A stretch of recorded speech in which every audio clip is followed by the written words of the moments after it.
cortando a noite, um farol solitário e um ronco forte que se ouve bem distante. Sempre traçando seu próprio itinerário, ele cruza a madrugada.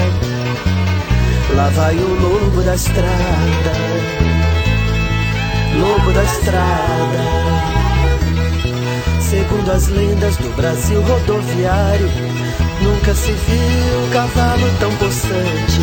E os motoristas, depois da ultrapassada, desejam boa sorte ao lobo da estrada,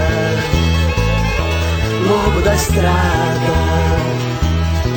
O vento frio do cerrado ensinou-lhe uma canção que vai de encontro ao coração de tudo que é menina. De Goiânia a Ribeirão, de Campo Grande até Londrina, elas querem uma garupa com o rei da morenada.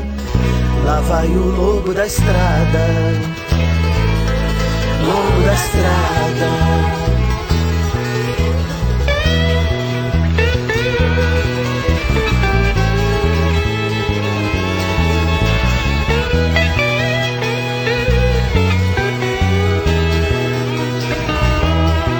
Quando ele passa em frente às casas de família, o pai obriga a filha a dormir antes do horário. E a mãe aflita aperta logo seu rosário, reza até sumir ao longe, acenando no horizonte.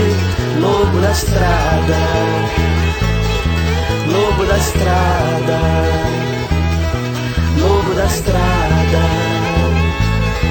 lobo da estrada, lobo da estrada, lobo da estrada.